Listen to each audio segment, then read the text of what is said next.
Hotep, cher Kamit,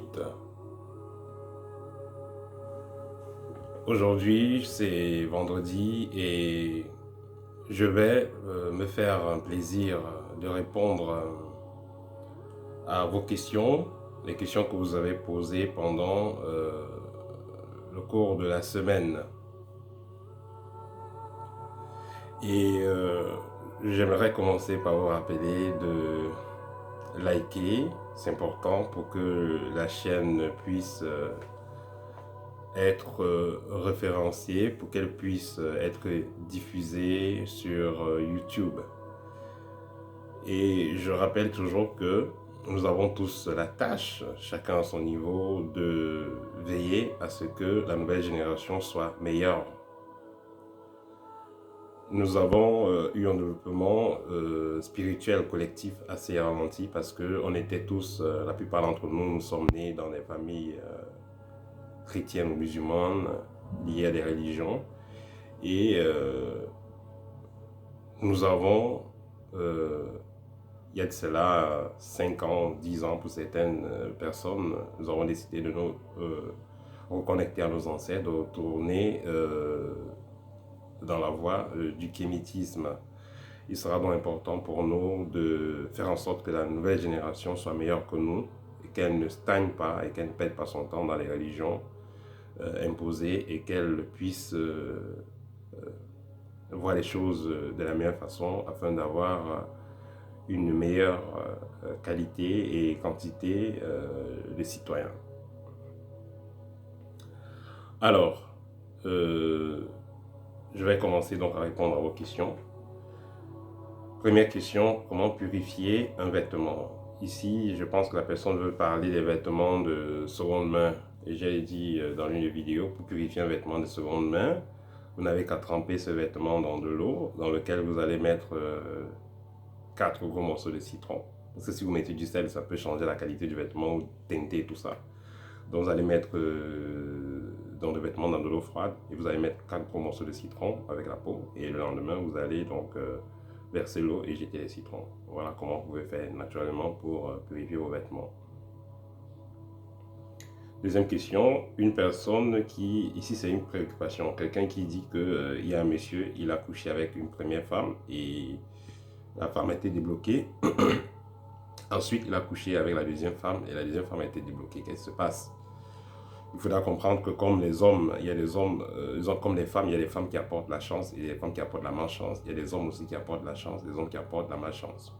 Donc quand vous faites de l'amour, avec une personne, vos énergies sont mélangées et vos énergies vont fusionner et automatiquement une personne aura de la positivité et l'autre aura moins la positivité. Donc tout dépend de comment chacun manipule les énergies. Mais quand c'est deux personnes qui travaillent sur leurs propres énergies et surtout qui sont liées par un amour véritable, dans ce cas, les deux vont monter en vibration pendant l'acte. Voilà. Question suivante.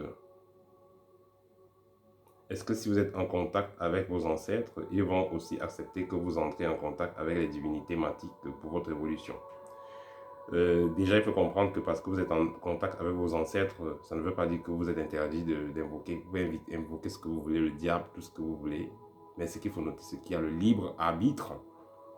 Si les ancêtres interdisaient de faire alliance avec d'autres esprits, alors les gens n'allaient pas entrer dans les loges et les sectes. Tout ce que vous faites des ancêtres observent et vous laissent le libre arbitre. S'il n'y a plus de libre arbitre, ça veut dire qu'il n'y a plus d'évolution.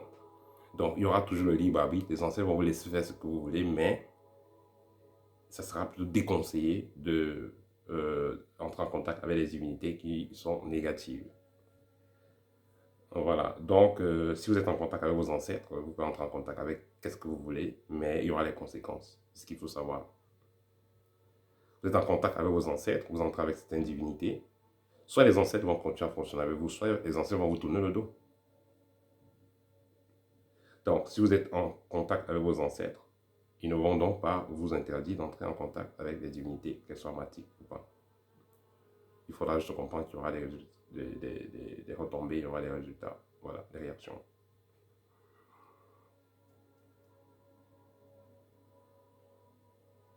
Une personne ici a posé une préoccupation. Elle dit qu'elle a vu un hibou dans une maison et elle a aussi vu des papillons. Les hiboux, les totems d'hibou, généralement, c'est les espions. Donc, quand vous voyez des hiboux dans un environnement, ça veut dire qu'il y a un mystique qui espionne.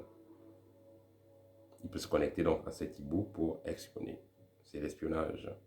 Les papillons renvoient généralement aux visiteurs. Vous avez un papillon sur votre porte, un visiteur va venir, ou un papillon qui entre. Mais seulement il faut savoir, est-ce que c'est un papillon, quelle est la couleur du papillon? Si c'est un papillon lumineux, d'une couleur lumineuse, blanche, blanc, jaune et tout ça, c'est bon augure. Si c'est sombre, ça veut dire que c'est quelque chose d'assez délicat.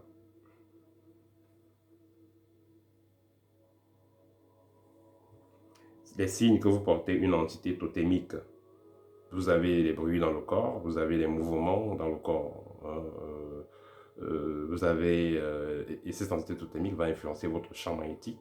Par conséquent, vous serez constamment en stress, vous aurez des désirs de suicide, vous aurez le dégoût de la vie, vous aurez des blocages dans votre vie, de la poisse qui va vous suivre, parce que c'est cette entité qui pèse en vous, qui habite en vous, qui vous donne cette énergie négative. Donc, votre vibration va fusionner avec la vibration de ce totem-là.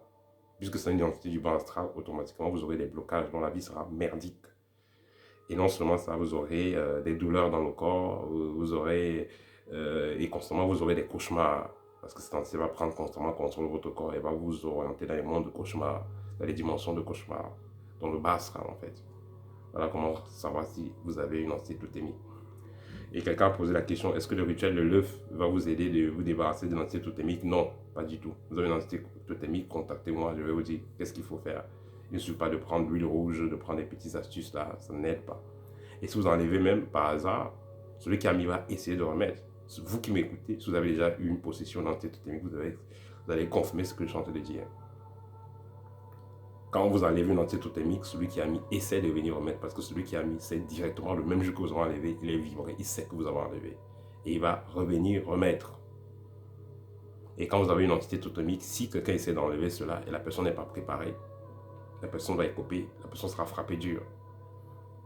Moi, particulièrement, j'ai eu une entité totémique qui m'a perturbé pendant des années. Et chaque fois que j'allais chez un maître pour essayer de me guérir, il n'arrivait pas. Soit il tombait malade, soit il me chassait même. Et voilà, ce qui fait que pendant des années, ça m'a perturbé. Et c'est quand finalement je suis arrivé à réussir les initiations que j'ai eu à faire. J'ai réussi donc à m'en débarrasser définitivement. La personne a essayé de venir remettre. Je connaissais déjà comment ça fonctionne. Et j'enlevais. Et puis, j'ai su faire pour que la personne ne puisse plus remettre cela. Et c'est ça qui m'a fait gagner en expérience. Donc, quand je vous partage des astuces, quand je propose des formations, c'est par rapport à ce que moi-même j'ai expérimenté. Il y a des choses qu'on ne va pas lire dans un livre ou apprendre comme ça là sur Internet. Voilà, donc si vous avez une entité totémique qui vous perturbe, contactez-moi, je vais vous aider à résoudre le problème.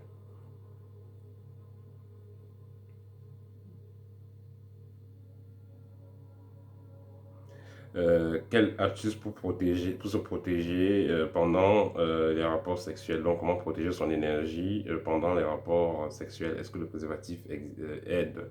Oui, le préservatif va aider à quelques pourcentages. Je vais dire, ça va aider peut-être à 30%. Oui, mais 70%, si vous faites l'amour avec quelqu'un qui est poisseux, même si vous utilisez le préservatif, vous prenez sa poisse. Beaucoup d'entre vous vont confirmer avec moi. Il y a des gens qui apportent de la chance, même si vous faites l'amour avec cette personne, avec le préservatif. Dans la suite, vous avez la chance qui vous sourit parce que la personne a de bonnes énergies. Voilà, donc ça se transmet malgré le préservatif. Et quand vous faites l'amour avec quelqu'un en utilisant le préservatif, ce n'est que c'est pas 100% de votre organe sexuel qui est à l'abri de la peau de l'autre. Vous échangez, il y a les caresses, les peaux, le corps sur le corps, tout ça. Donc l'énergie est échangée à, je vais dire, plus de 110% que vous faites l'amour avec une personne. Et aussi, mettez le cas où le préservatif se perce. Mettez le cas où le préservatif se perce. Si le préservatif s'est percé, vous allez vous retrouver donc avec en train de faire le direct peau sur peau avec autrui et les énergies, vous allez les avoir, vous allez les échanger à 100%. Donc autant mieux éviter une personne si vous pensez que vous doutez des énergies de la personne, n'allez pas. Soit disant préservatif et tout ça, n'allez pas. Je pense que beaucoup d'entre vous qui m'écoutez, vous avez déjà utilisé les préservatifs et vous avez retrouvé déjà, vous avez commencé avec le préservatif, vous finissez après sans préservatif parce que ça s'est cassé. Et si c'est une relation où vous êtes avec quelqu'un à long terme, ça peut vous arriver, vous commencez à faire avec le préservatif, après vous décidez de faire sans, ou peut-être un soir vous retrouvez, vous avez 2 préservatifs ou un seul, vous faites et après vous voulez continuer et il n'y a plus, qu'est-ce que vous faites? Bon, vous allez aller en direct. Donc voilà, donc autant mieux ne pas arriver là pour éviter les surprises, éviter d'aller faire l'amour avec des gens que vous ne maîtrisez pas.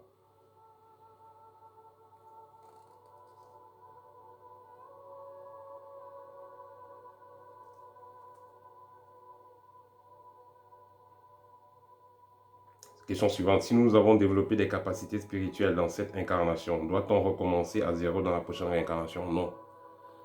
Si dans la précédente réincarnation, vous avez passé des années de travail à développer une faculté comme par exemple le dédoublement ou, bon, c'est même ça, c'est même compliqué, disons la télékinésie, ou bien vous aviez un troisième œil très développé, dans la prochaine réincarnation, soit vous allez naître dans le troisième œil déjà qui fonctionne assez bien, soit vous allez juste après quelques heures ou quelques jours d'initiation, vous allez réussir à faire ce que les gens ont fait après des années d'initiation. Parce que justement, vous avez déjà ça dans l'âme.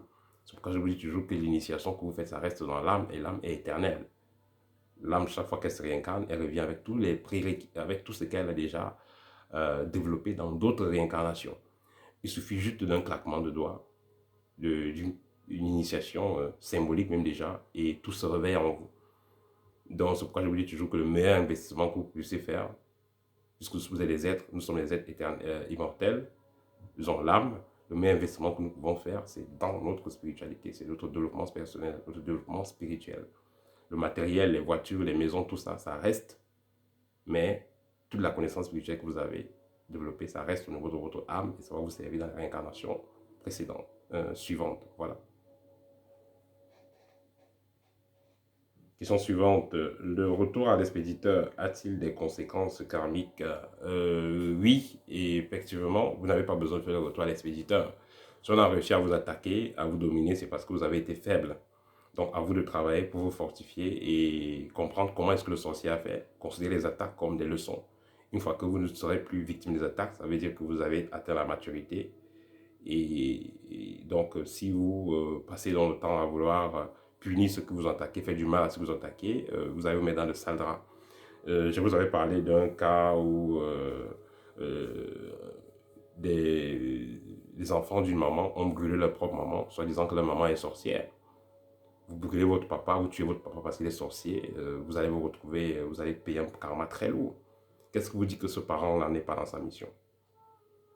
Parce qu'il faut comprendre qu'on est tous venus sur Terre pour grandir, pour avancer. Quelqu'un fait sa sorcellerie, son mal, vous essayez de conseiller, la personne ne veut pas. Laissez la personne, elle est dans sa mission. Faites ce que vous avez à faire. Dans toute chose, il y a un bon côté et un mauvais côté. Donc, si vous avez un parent sorcier qui essaie, ou quelqu'un qui essaie de vous détruire, vous faites un job pour détruire la personne. Qu'est-ce qui vous dit que ce n'est pas vous qui avez choisi cette position? Comme par exemple dans la réincarnation, vous qui êtes dans une famille où il y a des sorciers qui vous malmènent, qui vous dominent, quand on va faire une étude profonde, on comprendra que c'est vous-même qui avez choisi cette famille pour avoir la meilleure formation possible. Donc, si vous choisissez cette famille pour être formé, et puis vous tuez encore tous ceux qui vous attaquent, qui sont en train de vous former, entre guillemets, parce qu'à vous attaquant, c'est vous former, parce que dans tous les cas, ils ne vont pas réussir à vous tuer, parce que vous êtes venu préparer à ce combat-là, à cette formation-là. Donc, ceux qui vont essayer de vous combattre et tout, vous détruire, ils sont dans la mission. Laissez-les faire ce qu'ils ont à faire. Chacun vient sur terre, chacun joue un rôle. C'est comme une pièce de théâtre. Laissez-les faire ce qu'ils ont à faire, faites ce que vous avez à faire, et après, ils vont changer eux-mêmes, ils vont s'arranger eux-mêmes. Ce qu'on demande parfois de ne pas juger. Donc, travaillez sur vous-même. Si vous décidez de faire un retour à l'expéditeur, vous venger et tout, ça veut dire que vous décidez de vous venger, vous décidez de juger les cas vous-même, et là, ça devient autre chose. Vous ne connaissez pas la finalité, la raison profonde de toute chose. Donc, c'est pourquoi concentrez-vous sur vous, à vous développer et à avancer. Que d'essayer de vous venger, de faire des retours à l'expéditeur. Voilà. Peut-on se servir de ses capacités en tant qu'initié pour apporter la paix dans sa famille? Bien évidemment, en tant qu'initié, vous pouvez servir de vos capacités pour apporter la paix dans la famille, mais notez que les frères, les sœurs dans une famille, les parents dans une famille, tout le monde n'a pas la même mission.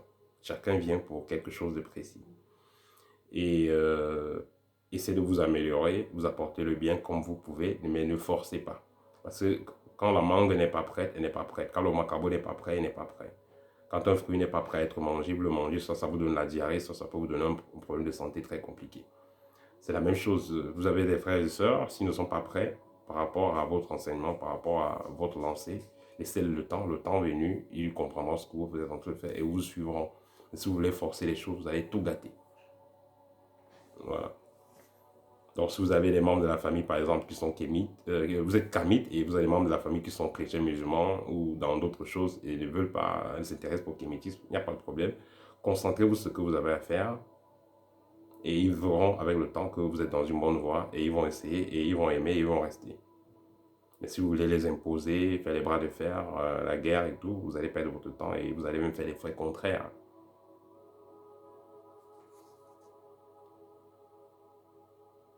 Question suivante. L'enfant qu'on accouche, c'est l'ancêtre de qui? Est-ce que c'est l'ancêtre de la maman ou est-ce que c'est l'ancêtre du papa? Normalement, la femme est supposée faire venir sa lignée par sa matrice en accouchant. Mais cependant, l'homme pourra donc négocier et faire venir la sienne par la dot. C'est la symbolique de la dot. Et la dot se fait dans tous les pays, de façon symbolique. Et ici, je veux dire ici, en Afrique, par exemple, on offre des animaux, on offre des choses, de l'argent, mais en Europe aussi, il y a des petites choses qui sont offertes, pas forcément matérielles, de haute valeur en tant que telles, même si c'est une bouteille de vin, même si c'est... Donc bref, une façon de dire qu'il y a des rites qui sont faits symboliquement, un peu dans toutes un peu dans tous les continents, il y a des rites qui sont faits symboliquement pour autoriser donc, la lignée à pouvoir s'incarner, à pouvoir passer par la maman. Voilà.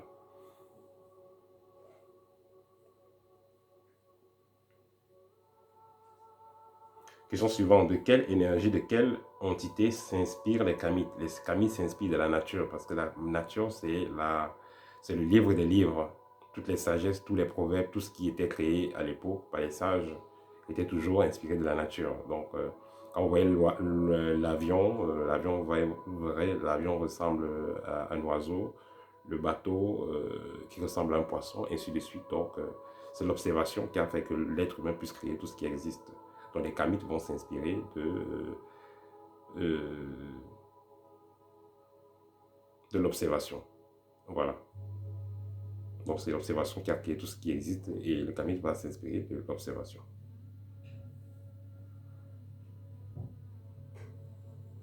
Question suivante, une question bizarre. Quelles sont les astuces pour absorber les énergies négatives de sa partenaire pendant les rapports sexuels? Donc, vous voulez absorber les énergies négatives de votre partenaire pendant les rapports sexuels. Là, je ne comprends pas le pourquoi. Voilà, mais ce qu'il faut comprendre en ce qui concerne les absorptions des énergies, des partenaires et tout ça pendant les rapports, c'est pas quelque chose de conseillé, c'est asymptotique. Vous allez prendre plutôt les négativités et ça va vous bloquer. Et c'est pourquoi il sera important de, si vous voulez utiliser les énergies sexuelles, il faudra suivre une voie initiatique, apprendre à le faire dans les règles de l'art que de faire l'apprenti sorcier. J'ai vu des cas de personnes qui ont couché avec des femmes qui avaient des problèmes et se retrouvent avec les mêmes problèmes dans leur corps. Donc faites très attention. Vous allez coucher avec quelqu'un qui a des entités dans son corps, des entités compliquées, et vous vous retrouvez avec les mêmes types d'entités dans votre corps. Faites très attention. Parce que quand vous pensez déjà absorber, ça veut dire que vous branchez déjà vos corps d'une autre façon, comme par rapport à celui qui veut faire juste un rapport sexuel. Et dans ce sens-là, vous ouvrez donc vos portes spirituelles à recevoir d'autres choses, à part le plaisir que vous voulez recevoir. Donc faites très attention à les pratiques que vous pouvez voir sur Internet et autres. Et la dernière question, les œuvres miroirs, qu'est-ce que vous en pensez? Les œuvres miroirs, c'est les messages angéliques, c'est les messages des guides. Les œuvres miroirs apparaissent généralement quand vous avez demandé quelque chose à vos ancêtres, vous avez fait un rituel et vous attendez la réponse. parallèlement les œuvres miroirs, il faudra noter que le message des œuvres miroirs, ça peut être personnalisé. Donc, quand vous avez par exemple un chiffre 4-4, 4-4, 4-4 et 4-4 ou un 11-11, voilà par exemple, 20-20 et tout, il faudra tout simplement essayer d'observer, de prendre des notes et voir ce qui va se passer dans les moments qui suivent. Et si dans les moments qui suivent, quand chaque fois que vous voyez par exemple 20-20 ou 11-11, si dans les moments qui suivent, vous observez quelque chose de positif, peut-être un appel positif ou bien quelque chose de négatif, vous allez comprendre à chaque fois que quand vous voyez ce signe, ça veut dire ceci ou ça veut dire cela. Donc voilà. Et ça revient à ce que j'ai dit tout à l'heure en ce qui concerne la sagesse des kémites, l'inspiration des kémites, ça vient de l'observation.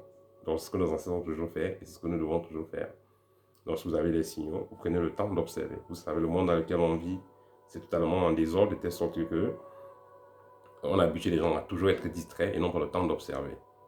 Vous êtes dans une maison, les gens passent le temps sur TikTok, ils passent le temps sur FIFA, jouer les games, les PlayStation, tout ça. Vous avez ça, vous n'aurez pas le temps d'observer.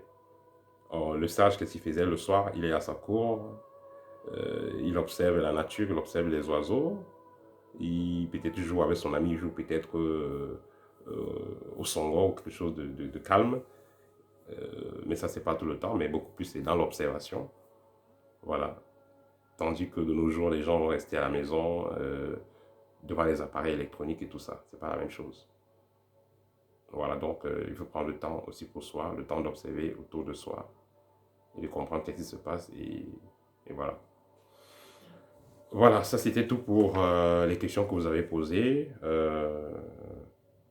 Voilà, réponse aux questions 44. C'est tout ce que vous avez, c'est réponse à toutes vos questions. Donc, si vous avez besoin d'une consultation, n'hésitez pas, écrivez-moi. Vous avez besoin d'une assistance spirituelle, vous avez besoin d'une formation, vous avez un problème que vous avez dépassé, contactez-moi. Nous allons prendre rendez-vous après la consultation. Nous allons faire un programme de suivi, un programme de travail avec vous et résoudre le plus tôt le problème.